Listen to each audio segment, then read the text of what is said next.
Hola a todos, sean bienvenidos a un nuevo video de Bastidas Math. El día de hoy vamos a hacer un video breve de introducción a funciones y no pertenece a ninguno de los cursos que estamos realizando de álgebra ni de análisis matemático o cálculo. Más bien es como una clase introductoria para que puedan entender estos conceptos que ya se están utilizando en las tres recientes clases de análisis matemático y que pronto también se van a utilizar en las clases de álgebra. Aunque claro que vamos a hacer de nuevo una definición, o si prefieren podemos utilizar este video y ya no se vuelve a grabar otro para el curso de álgebra. Sin más que decir, comencemos. Pero para poder entender el concepto de función debemos saber ciertas definiciones previas. Y la primera de estas definiciones es qué es un sistema rectangular de coordenadas cartesianas. Y bueno, dos líneas que se cortan, o dos líneas rectas que se cortan, constituyen un sistema de ejes coordenados, como el que se está viendo en la pantalla. Y si las líneas son perpendiculares entre sí, decimos que tenemos un sistema de ejes coordenados rectangulares. Por otro lado, si se realizan dos líneas rectas, la línea Y o también llamada Y o Y, y X o X', que no es como se está viendo en la pantalla, pero la recta X se describe como X o X' y la recta Y o Y'. Y se cortan en un punto O formando un ángulo recto. Este es un sistema rectangular de coordenadas cartesianas. Y se preguntarán, ¿por qué le llamamos coordenadas cartesianas? Pues existe una anécdota que se cuenta sobre el matemático René Descartes. O bueno, su apellido se pronunciaba René Descartes. Pero en teoría era porque un insecto un día lo estaba molestando. Entonces se dio la idea de cómo podía ubicar ese insecto en el espacio.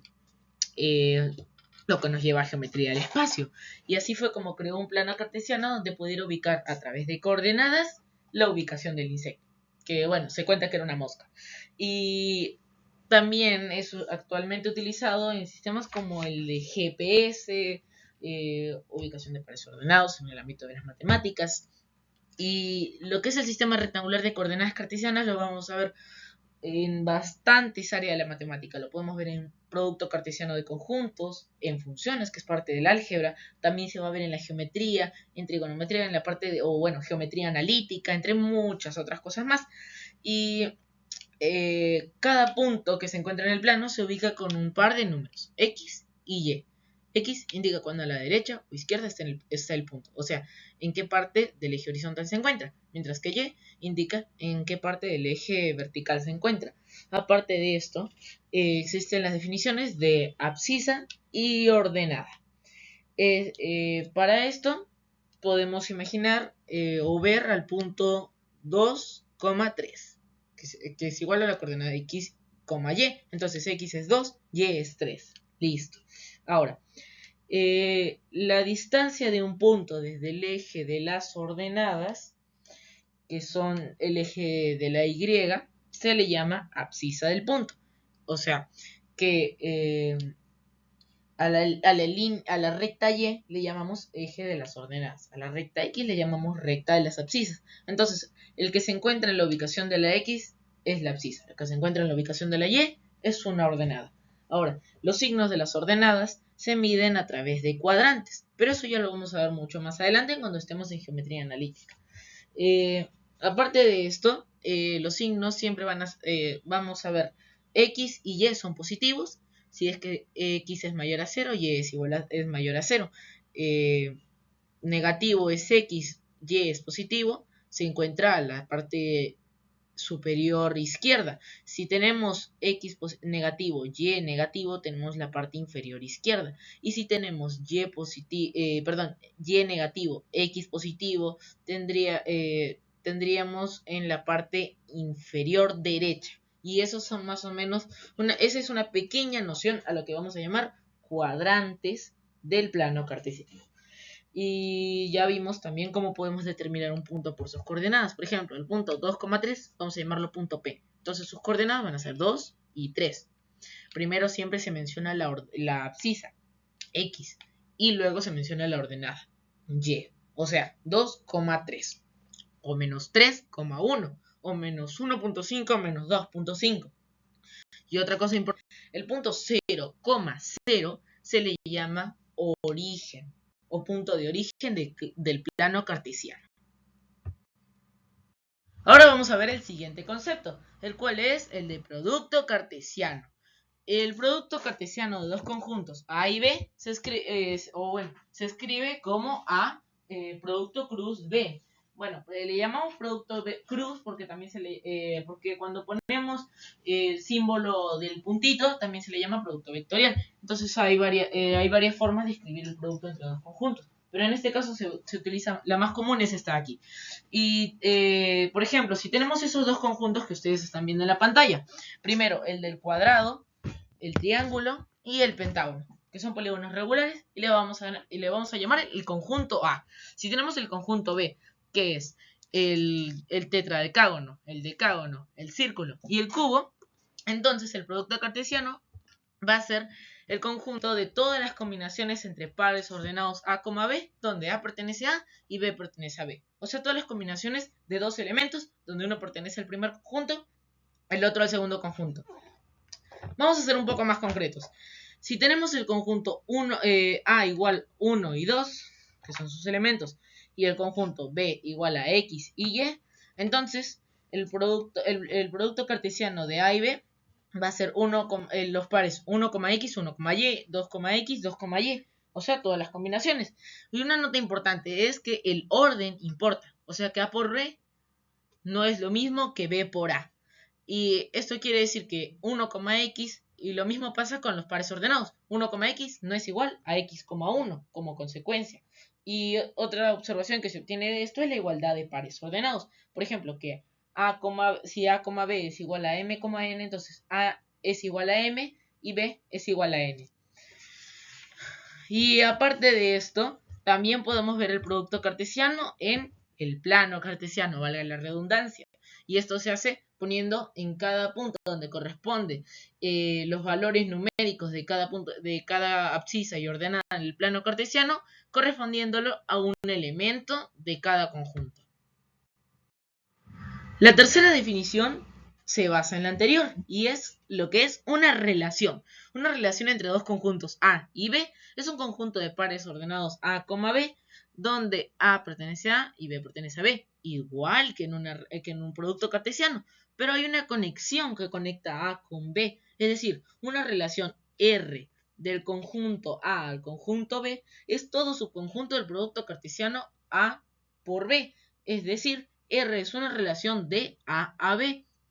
Si, solamente si, R está incluido en el producto cartesiano de ambos conjuntos y se denota como R, dos puntos, A, o el símbolo de entonces, o flecha horizontal hacia la derecha, B. Y es como se denota normalmente a la relación que hay entre las funciones, entre el dominio y el rango. Pero eso ya lo veremos mucho más adelante. Ahora bien, en otras palabras, no tomamos todos los pares posibles, como en el producto cartesiano, sino solamente los que cumplen una determinada regla. Un ejemplo sencillo, tenemos el conjunto A, 1, 2, 3, el conjunto B, 2, 4, 6. La relación R, el número de B es el doble del de A. Entonces la relación va a ser 1,2, 2,4, 3,6. Pero miren, solamente hemos tomado 3 valores de 9 posibles. O sea que no estamos tomando todos los valores. Y se preguntarán, ¿cómo hemos determinado que son 9 posibles? Pues resulta que el número de elementos del producto cartesiano de dos conjuntos es el producto de la cantidad de elementos de cada conjunto. Ahora vamos con la parte más importante del video, que es la definición de una función. Una función es un tipo especial de relación entre dos conjuntos A y B, donde cada elemento de A está relacionado con uno y solo un elemento de B. O al menos esto es como lo definimos inicialmente. Luego se pueden añadir propiedades como una función inyectiva, subyectiva, o también conocida como sobreyectiva o epiyectiva, entre muchas otras cosas más. Y la definición que estamos dando ahorita es de una función biyectiva. Pero más adelante vamos a ver eso. Ahora, al conjunto A, que es el conjunto de partida, o como están viendo en la pantalla, conjunto X, se le va a llamar dominio. Y al conjunto B, o conjunto Y, como están viendo en la pantalla, se le va a llamar codominio, o rango. Normalmente la encuentran como rango en los libros, pero hay otros que sí le ponen como codominio. En otras palabras, una función asigna un valor único en B a cada elemento de A. Un ejemplo sencillo. Si tomamos el dominio 1, 2, 3 y el codominio a rango 2, 4, 6, 8, la función f puede ser multiplicar por 2. 1,2, 2,4, 3,6 son los pares que obtenemos. Cada número de A tiene exactamente un número en B. Pero no necesariamente viceversa. Como estamos viendo, por ejemplo, el 8 no tiene un número en A. Entonces se queda como parte de fuera del rango. Y es que en el conjunto donde se encuentra el rango, o en el conjunto que conecta con la relación con el dominio, a veces hay valores que no tienen un par. Y en general a todo el conjunto, si hay valores que no tienen un par, se le llama contradominio. Ahora bien, el dominio de una función es el conjunto de todos los valores de entrada x que se pueden usar en una función, es decir, todos los valores que ponemos en la función para que tenga sentido y se pueda calcular el resultado. Se denota normalmente como dom de f o dominio de f, dom f. Y se define como si x pertenece a, tal que el par ordenado xy pertenece a f, y para cada x existe un único y que pertenece al conjunto B. Recordemos que el conjunto B es parte del rango, que ya lo vamos a ver mucho más adelante. O bueno, en la siguiente parte. Ahora vamos a ver el rango, o también llamado imagen, o codominio, o también llamada contradominio. Tiene muchos nombres. El rango de una función es el conjunto conformado por todas las segundas componentes de los pares ordenados que pertenecen a la función. Es decir, todas las ordenadas de los pares que encontramos que corresponden a la relación correspondiente a la función. Y se denota por ran de f, o ran entre paréntesis f. Y se define como para todo y que pertenece al conjunto de salida, tal que el par ordenado xy pertenece a f y para cada y le corresponde al menos un x perteneciente al conjunto de entrada. Y ahora sí, podemos ver el gráfico que está en la pantalla. Y es que si tenemos esta función, que por cierto es la función x al cuadrado más 5, porque si reemplazamos para cada valor de x que se encuentra en el eje horizontal, vamos a tener el punto que se encuentra en el eje vertical correspondiente a x, el rango va a ser todo y mayor a 5. Porque los valores de y comienzan a partir del 5. El dominio, todas las x, porque estamos viendo, aunque ustedes no lo puedan ver, si alargamos el gráfico según la regla de correspondencia, que es justamente lo que sigue, vamos a poder ver que la función tiene un valor para todos los números. Entonces, se podría decir que el dominio son todos los números reales. O sea, por ejemplo, los números reales incluyen los números de conteo. 1, 2, 3, 0, 4, 5, 6, 7, así. También los números negativos, lo cual conforman los enteros, menos 1, menos 3, menos 37, etc. También incluye a los racionales, que se pueden expresar como fracciones, y a los irracionales, que no necesariamente se expresan como fracciones, pero que no tienen una parte imaginaria. Esto quiere decir que no están compuestos por una parte que sea la raíz cuadrada de un número negativo, como por ejemplo el número e, el número pi, o tal vez el número de oro o número phi, entre muchos otros más, los cuales tienen infinitos decimales. También tenemos la llamada regla de correspondencia, y es como una fórmula o instrucción que nos dice cómo obtener el valor del conjunto de salida y a partir de cada valor de entrada x. Por ejemplo, es como que la función la podemos ver como una máquina con sus engranajes y todo eso. Y yo le digo a la máquina, le doy un número y la máquina me tiene que dar otro número, que es el valor de salida. Entonces podríamos decir que si yo tengo la función que le voy a llamar 2x y yo le entrego el número x, me va a entregar 2x. 2x es f de x. Entonces si yo pongo el 3, me va a salir el 6. Si yo pongo x al cuadrado más 5, como se está viendo en la pantalla, y le doy el valor 4, entonces me va a dar el valor 22, porque 4 al cuadrado más 5 es 22. Y así es como se pueden obtener todos los valores correspondientes a una función para poder, a través de una regla de correspondencia. Y es la parte base de todo lo que conforma la definición de las funciones. Y ahora hemos utilizado bastante lo que es el producto cartesiano y las relaciones, pero ustedes se estarán preguntando, ¿y dónde entra el plano cartesiano? Pues justamente en la gráfica de una función.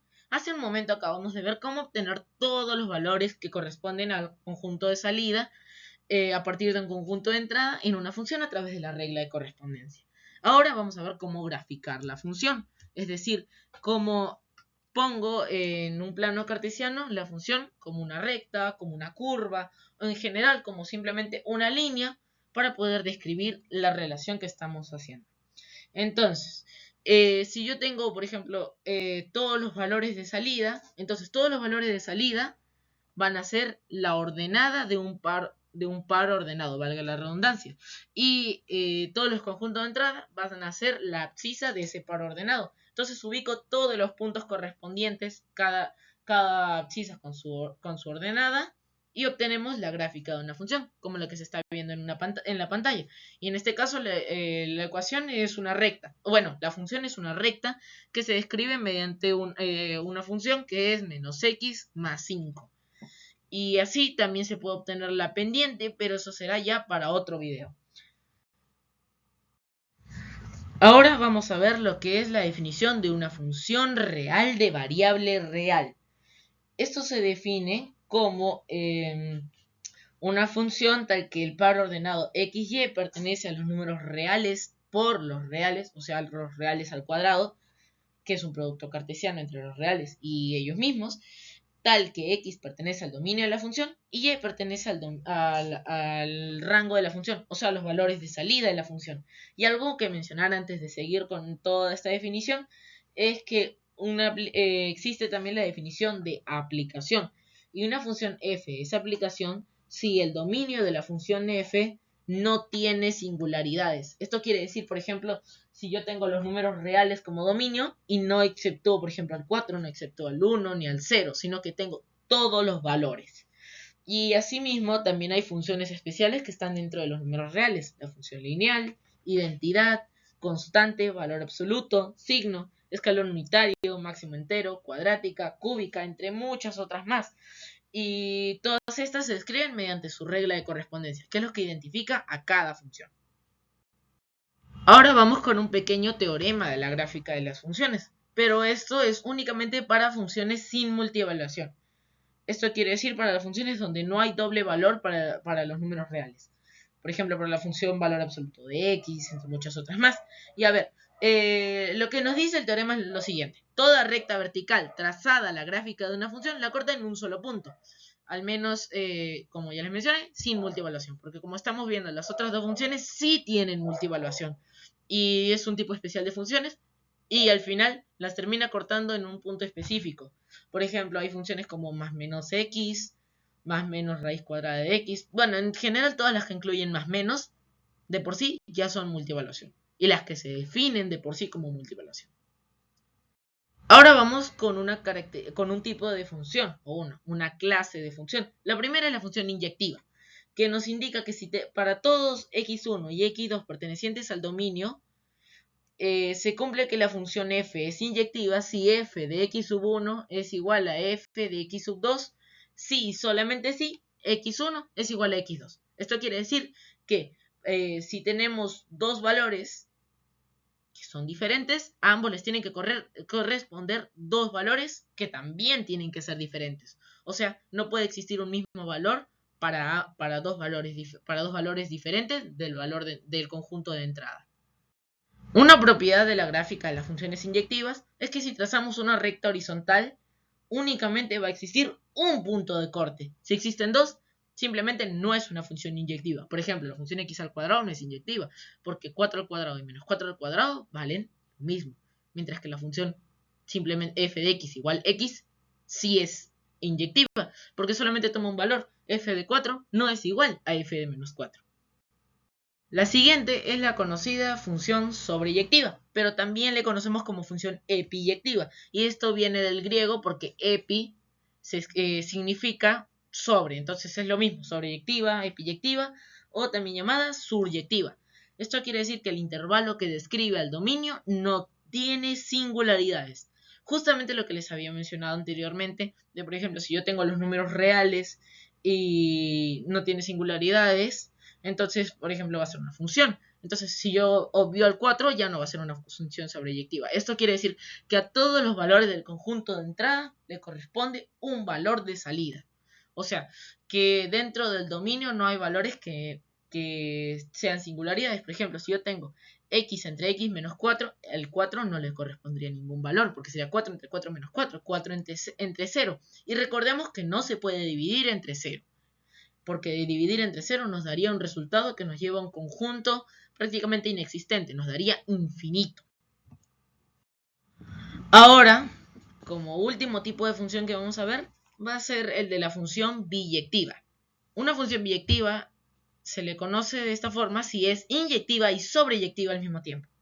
O sea, si a cada valor del dominio le corresponde un valor del rango y viceversa. Y así es como hemos visto todos los valores, todas las clases de funciones y sus principales características. Ahora sí, sin más que decir, muchas gracias por ver el video. Si les gustó el contenido, suscríbanse, denle like y va a haber una segunda parte de funciones donde sí se va a entrar más a fondo sobre las funciones especiales y algunas características importantes como son las funciones pares, impares y también las funciones periódicas. Ahora sí, sin más que decir, muchas gracias.